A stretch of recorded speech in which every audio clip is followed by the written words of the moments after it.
Amanhã, 7 de setembro, dia da independência do nosso Brasil. Independência ou morte, essa é a grande frase desse dia, né?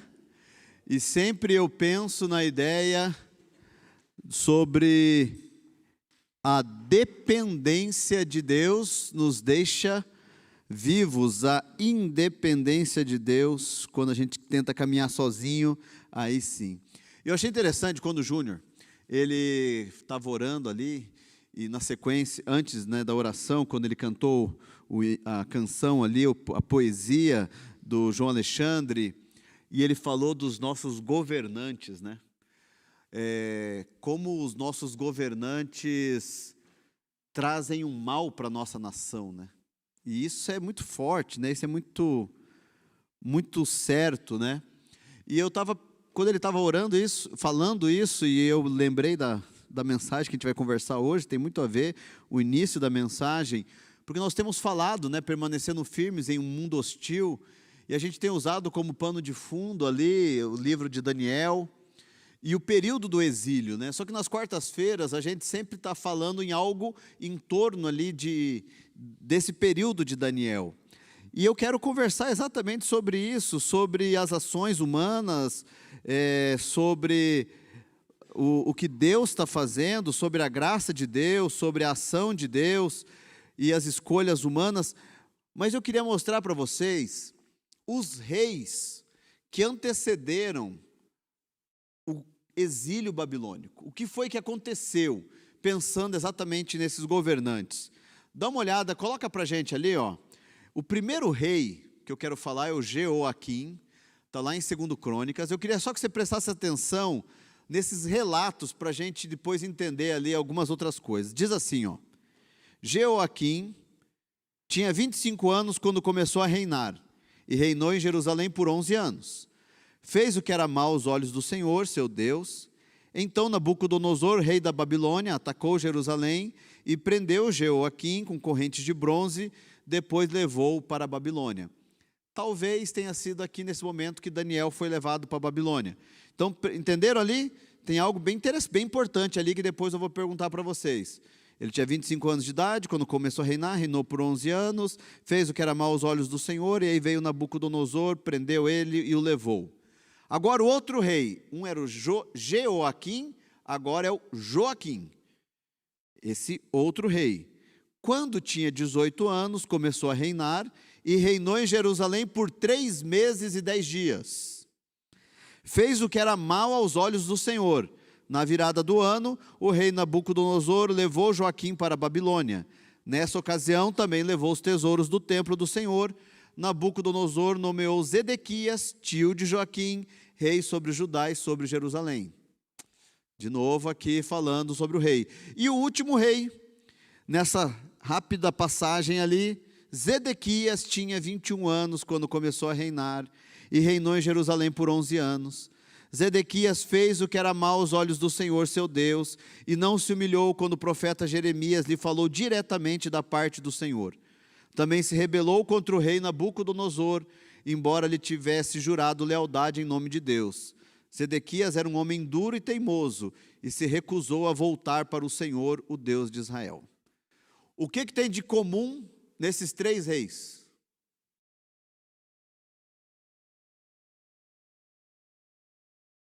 Nenhum dos 3 fez o que era bom e agradável aos olhos do Senhor. Dos 3 é dito, fez o que era mal aos olhos do Senhor. Os 3, foi uma sequência, gente, foi rapidinho. Saiu um, entrou outro, e os 3 interagiram com Nabucodonosor, e os 3 falharam e vacilaram feio. Aí quando o Júnior falou dos nossos líderes, né, eu lembrei desses 3 reis aí na hora, pensando quanto os nossos líderes também, e pensando, será que eles têm agradado? E pensando nisso tudo, quais são as ações humanas, ou as ações divinas, e as escolhas humanas?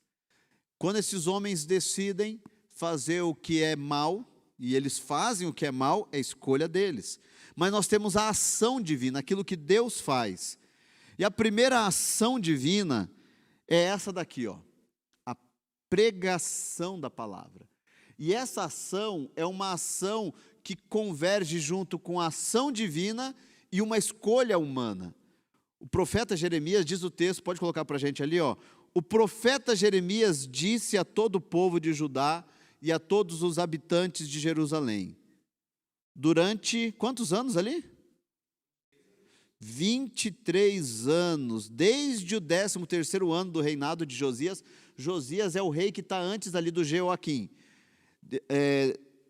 Desde o 13º ano do reinado de Josias, filho de Amon, rei de Judá, até hoje, o Senhor me tem dado suas mensagens. Eu as anunciei fielmente, mas vocês não ouviram. A pregação da palavra, Deus agiu. Deus mandou o profeta falar. O povo então não era inocente, o povo foi alertado. As advertências aconteceram o tempo todo. A palavra foi pregada. Não existe desculpa. Vejam, quando Deus manifesta o seu poder, quando as pessoas dizem assim, mas Deus vai mandar alguém para o inferno? Por que Deus está permitindo essa situação? Por que isso está acontecendo? Eu acho interessante que o tempo todo, a Bíblia ela é cercada de avisos, ela nos manda avisos. Todas as vezes que o povo estava aprontando, vieram avisos. É interessante quando a gente estuda sobre dons. Quando fala que a pessoa tem dom de profeta, o que você pensa na hora? Dom de profeta? Revelação, na hora, né? A gente pensa que vai revelar algo que vai acontecer no futuro. E tem lógica, tá certo?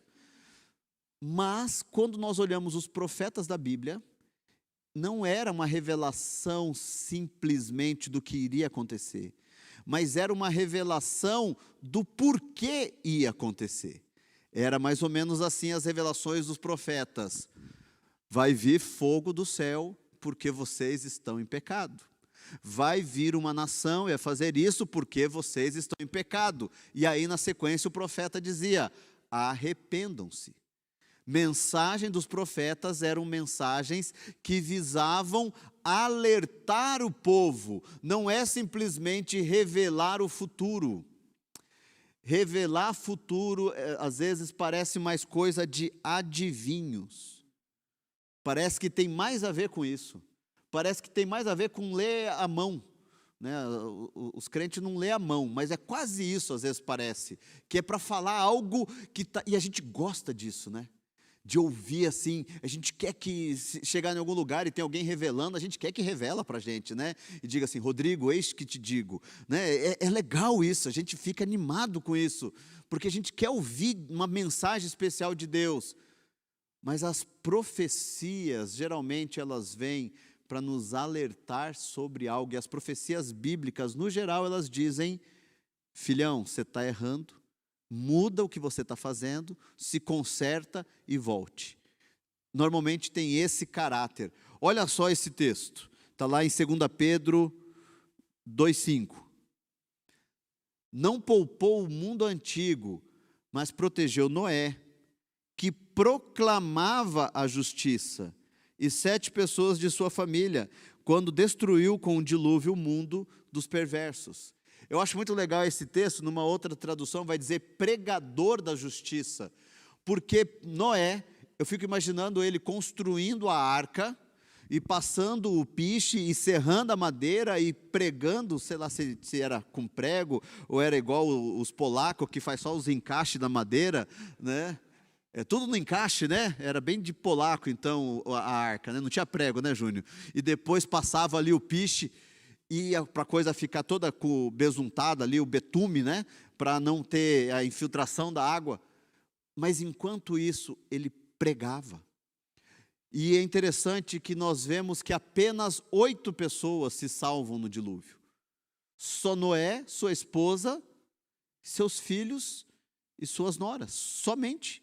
Só eles que escapam da condenação eterna, porque só eles, de alguma maneira, foram obrigados pelo Pai para ouvir a mensagem, mas a mensagem foi para todos, porque Noé pregava a todos. Noé era pregador da justiça, ele proclamava a justiça, isso ele era. Então, quando eu vejo isso, eu vejo que as pessoas são indesculpáveis.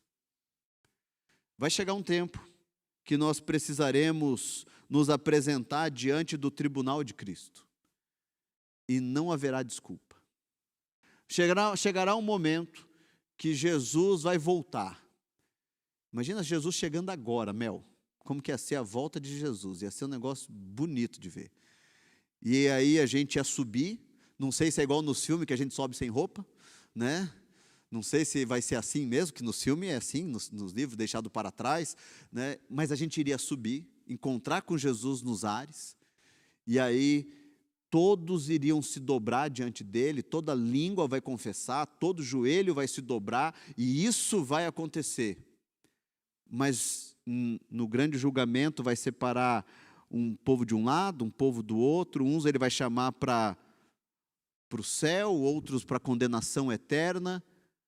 Mas aí eu me lembrei de uma canção, um hino muito antigo, do cantor cristão, que dizia assim: não me falaram de Cristo, tantos vi que salvou, mas ninguém se importou de falar-me da graça de Cristo. E talvez alguns digam isso, mas eu vou te dizer, aqui em Curitiba, eu acho que ninguém pode falar isso. Porque eu fico olhando para Curitiba, uma cidade como a nossa, as pessoas do nosso tempo, com acesso ao evangelho o tempo todo na internet, na televisão, o tempo todo. Isso não estou dizendo que a gente não tem que pregar, eu estou dizendo que as pessoas, elas são indesculpáveis. E isso não tira a nossa responsabilidade em falar, porque Jeremias, ele pregou durante 23 anos, e o povo não se arrependeu. Imagina o que é isso, 23 anos, que congregação dura. Imagina só aqui eu pregando, aqui a gente faz apelo e ninguém. Mas a mensagem foi pregada. A palavra foi pregada. Essa é uma característica da ação de Deus, mas a escolha do homem. Mas a ação de Deus, ela também tem um segundo passo ali, que eu vejo que é a insistência de Deus. O texto diz assim, lá em Jeremias. Agora eu estou lá em Jeremias, estou olhando o texto de Jeremias, tá? Se você quiser depois abrir a sua Bíblia, do texto de Jeremias, do capítulo 25 ao capítulo 29, tem a ver com as profecias do final, antes deles irem para a Babilônia. Então eu estou olhando ali, eu li lá em 2 Crônicas, quando falava dos reis, mas eu estou olhando agora para Jeremias, onde vai falar das profecias antes deles irem para a Babilônia. Olha só o que diz ali o versículo 26. Capítulo 26, assim diz o Senhor, vá ao pátio do templo, Deus mandando Jeremias fazer isso, e fale aos habitantes da cidade de Judá, que vieram adorar no templo, transmita-lhes minha mensagem completa, sem que falte uma só palavra, talvez eles escutem, e abandonem seus maus caminhos, então voltarei atrás, e não enviarei calamidade que estou prestes a derramar sobre eles por causa de seus pecados. Eu fiquei pensando quando eu vi isso aqui, eles tinham jeito, eles tinham chance de evitar tudo o que aconteceu. Está dizendo assim, tipo, já está no finalzinho, gente, aqui já é aquele momento que já está quase, Babilônia já está batendo na porta, e Deus ainda fala: Jeremias, vai lá, mais uma vez, vai lá no templo, vai lá diante de todos os moradores e transmite essa mensagem, e não esconda nenhuma palavra, fala todas as palavras, não tenha medo, fala. Talvez, eu fico imaginando essa conversa de Deus com Jeremias, como que seria o tom de voz de Deus, eu não sei, eu imagino Deus dizendo assim: talvez eles escutem, talvez eles abandonem seus maus caminhos, então eu vou voltar atrás, e eu não vou derramar essa desgraça sobre eles. Deus, Ele não quer a desgraça para a nossa vida, gente. Deus, Ele não quer o mal sobre o ser humano. Deus, Ele não deseja isso. Pelo contrário, Ele deseja a bênção na nossa vida. A insistência de Deus. Sabe por que nós alcançamos Jesus? Por causa da insistência de Deus. Eu fico pensando se não fosse a insistência de Deus, se você estaria na igreja hoje. Tá, não vou falar de você, né? Eu vou falar de mim. Se não fosse a insistência de Deus, não sei onde que eu estaria hoje. Mas Deus não desistiu de mim. Em todos os momentos, quando eu coloquei um pé fora, criado na igreja, né? Então de vez em quando a gente quer colocar um pé fora, mas a insistência de Deus em continuar me chamando, em continuar me puxando, em continuar, é como se Ele dissesse assim: Nildo, volta, e eu vou abençoar você, e não vou deixar que essas desgraças cheguem sobre você. Olha o que diz o versículo de Ezequiel 33:11. Tão certo como eu vivo, diz o Senhor soberano, não tenho prazer algum na morte dos perversos. Tipo, Deus não quer que morra. Antes, meu desejo é que se afastem de seus maus caminhos, para que vivam. Arrependam-se, afastem-se de sua maldade. Por que morrer, ó povo de Israel? Veja, esse é o desejo de Deus. A insistência de Deus não é para nos fazer mal. A insistência de Deus é para que nós abandonemos o mal. Porque o desejo dele é que todos os homens sejam salvos. O desejo de Deus é que a gente encontre com Ele, esteja com Ele, viva para Ele. Por isso a insistência dele. A ação divina sempre é de insistir. A ação divina sempre é de mais uma vez bater na porta do coração e dizer: filhão, vem, filha, te amo, venha, vem comigo. Sempre é essa atitude do nosso Deus. Mas para o povo de Israel, isso é muito difícil. Foi, né? Tá, não vamos falar povo de Israel, vamos falar povo de Curitiba, vamos falar do povo para nós. Continua essa verdade, gente. Deus continua insistindo e as pessoas continuam fugindo. E aí eu penso que tem a ver exatamente com esse terceiro passo, quando é a escolha do homem, que é a rebeldia do povo. Esse terceiro, pode colocar para a gente ali. A rebeldia do povo. O povo era um povo rebelde. O povo tinha um coração endurecido. Travou ali? Travou? Isso.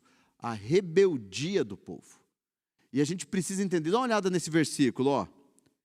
Os sacerdotes, os profetas, depois que Jeremias fez aquela pregação, os sacerdotes, os profetas, só gente de Deus, ó, e todo o povo ouviram Jeremias falar na frente do templo do Senhor. Quando Jeremias terminou sua mensagem e disse tudo o que o Senhor lhe havia ordenado, os sacerdotes, os profetas e todo o povo atacaram e gritaram: vamos matá-lo. Veja, que parece que o texto vai me dizer assim: e todos eles se arrependeram. E todos eles choraram com o coração rasgado. E todos eles colocaram cinza sobre a sua cabeça. Todos eles disseram: Deus, tem misericórdia de nós. Não, a resposta dele foi: nós não aceitamos isso. Não tinha uma postura de arrependimento, mas de orgulho. E eu fiquei pensando quando Jonas, Rodrigão pregou sobre isso há 2 domingos atrás, né? Sobre Jonas. Quando Jonas vai a Nínive pregar, e Nínive é o país assírio, é um país pagão. E quando Jonas prega naquele lugar dizendo: em tantos dias Deus vai destruir essa cidade, o rei escuta esse discurso, o rei ordena um jejum, o rei fala: nós vamos mudar, nós vamos nos arrepender.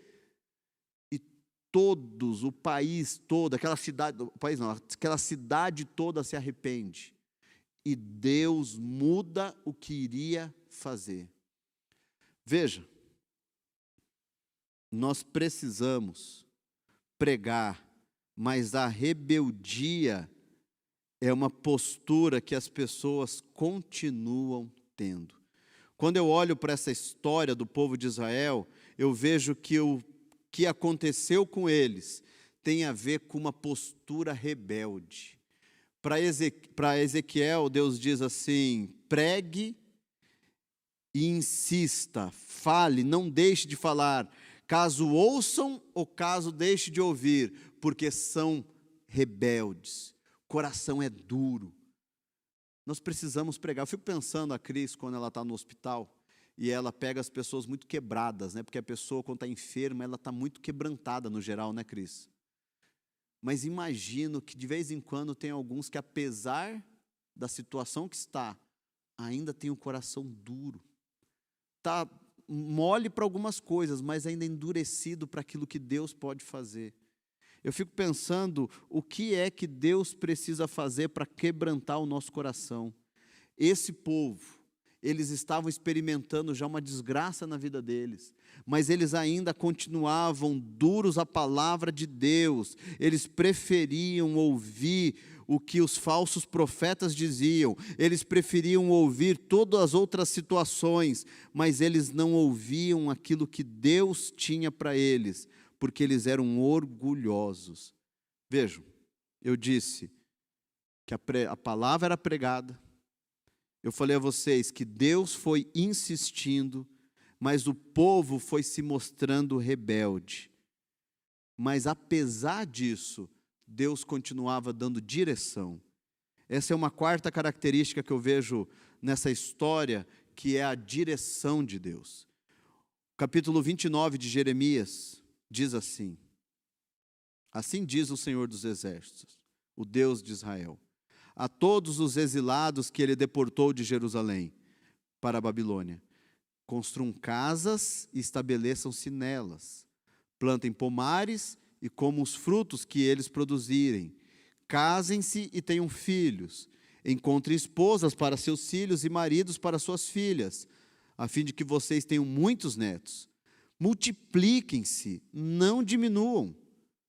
Trabalhem pela paz e pela prosperidade da cidade para a qual os deportei.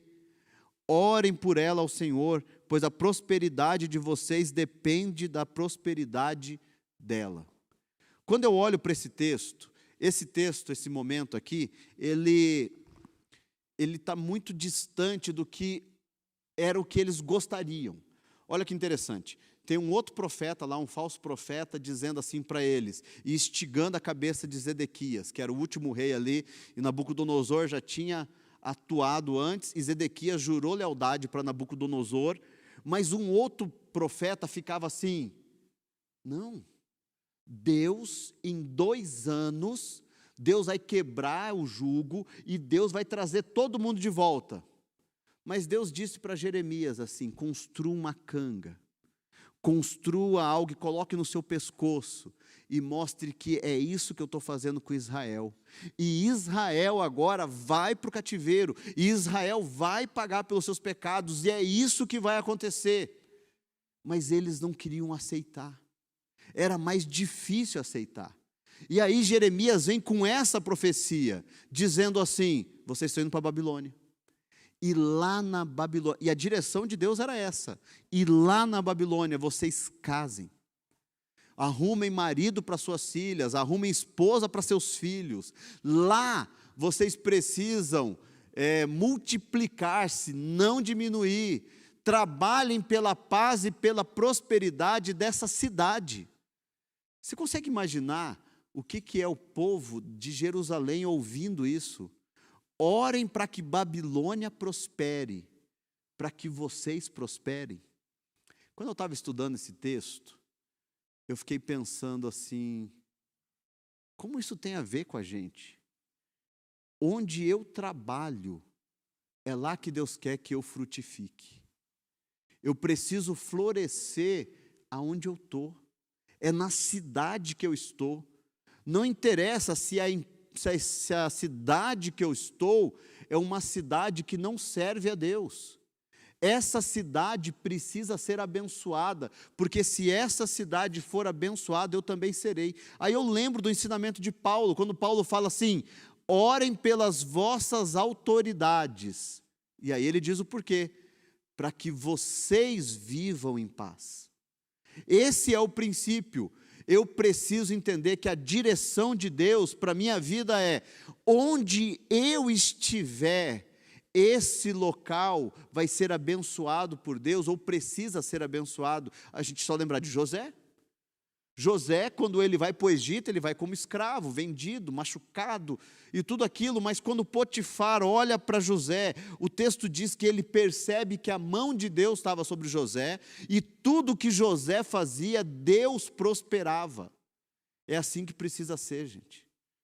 Onde nós colocamos a nossa mão, o local que Deus nos coloca, na escola que Deus me coloca para trabalhar, para estudar, no emprego que eu estou, ali Deus vai abençoar.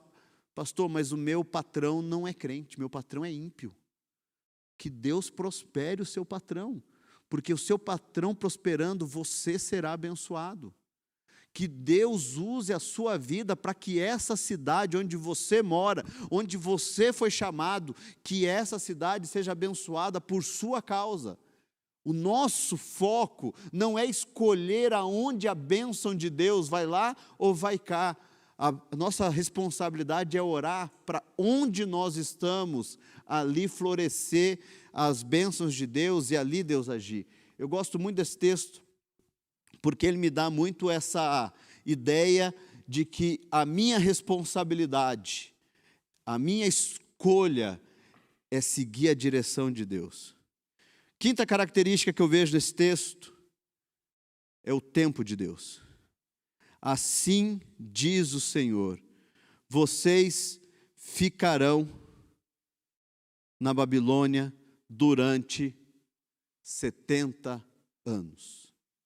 Depois disso, eu virei e cumprirei todas as boas promessas que lhes fiz e os trarei de volta para casa. É interessante, nós vamos usar isso domingo agora, domingo à noite, a gente vai falar sobre esses 70 anos. Quando Daniel ele começa a estudar e ele fala: e estudando Jeremias eu entendi que eram apenas 70 anos o tempo de cativeiro. Jeremias está dizendo: vocês ficarão na Babilônia durante 70 anos. As situações, elas têm um tempo. Existe o tempo de Deus. Quanto tempo vai durar o teu deserto?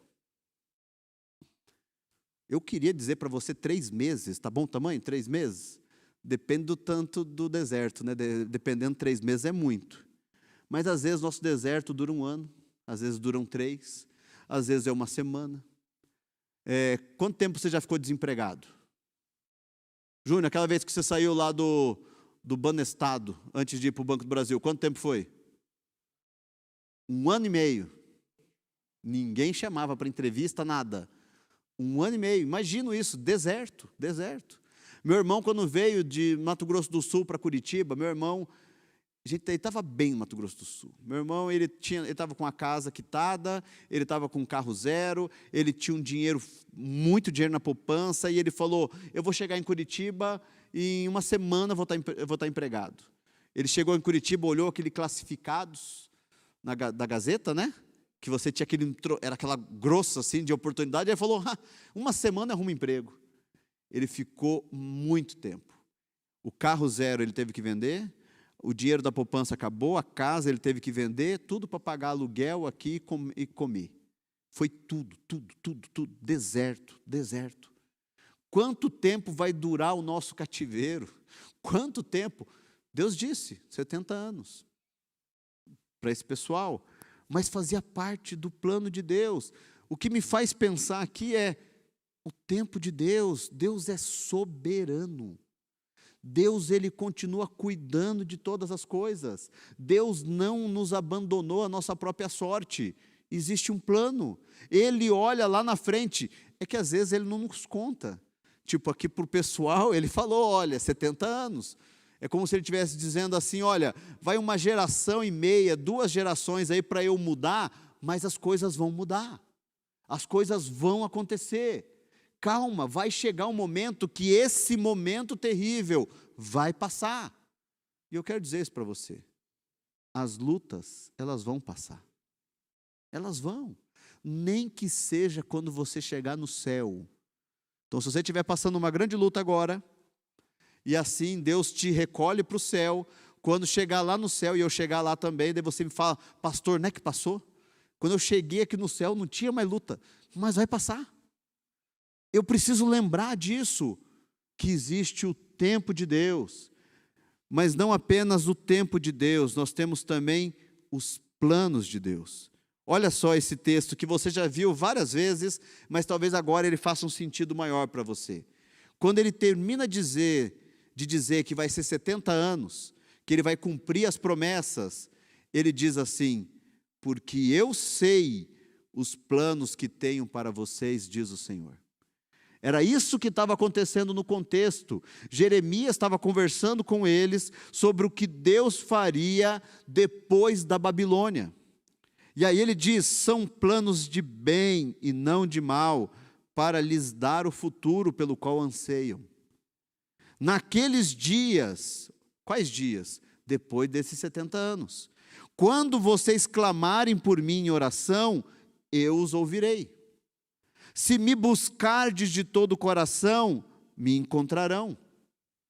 Serei encontrado por vocês, diz o Senhor. Acabarei com seu exílio e os restaurarei.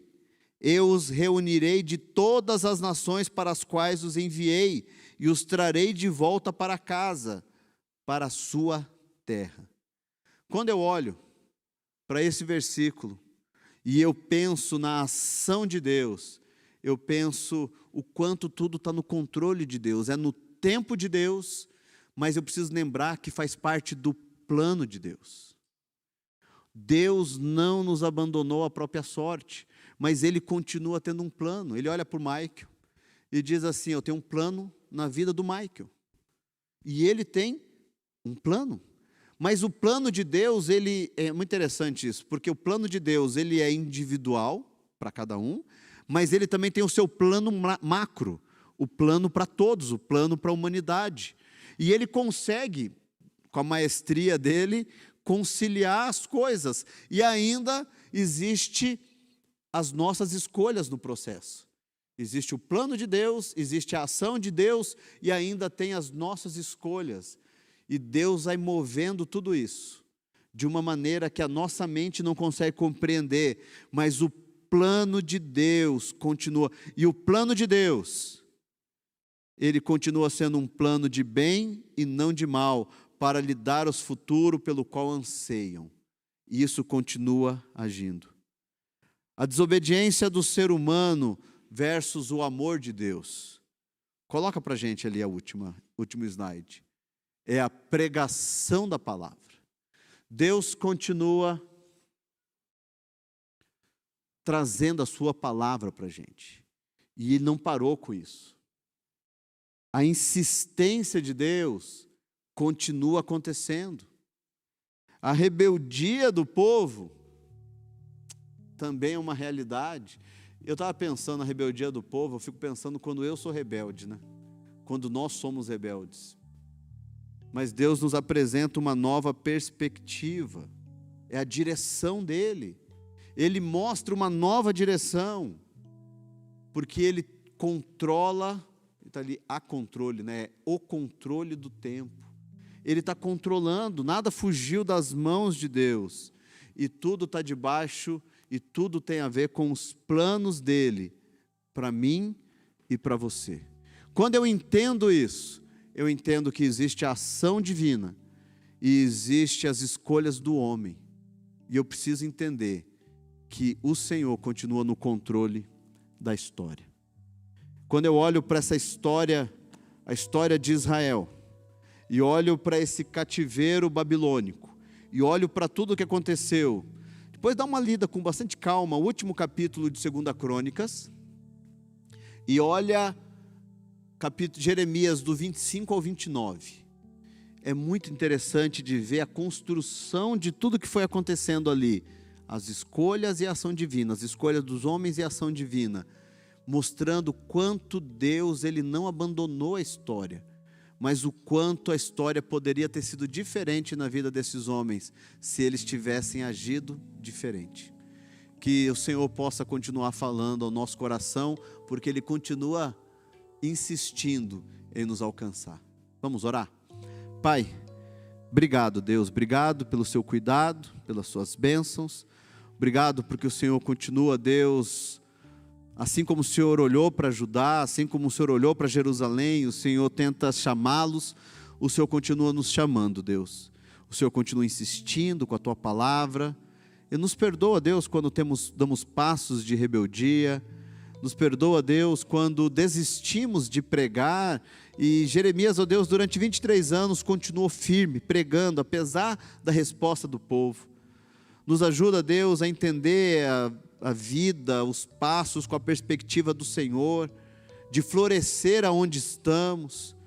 Nos ajuda, Deus, a entender que tudo tem o teu tempo, e os planos do Senhor, ó Deus, continuam acontecendo, que a gente se renda, Deus, à sua vontade, não à nossa. Cuida, Senhor, de cada um aqui. É em nome de Jesus que oramos. Amém. Amém.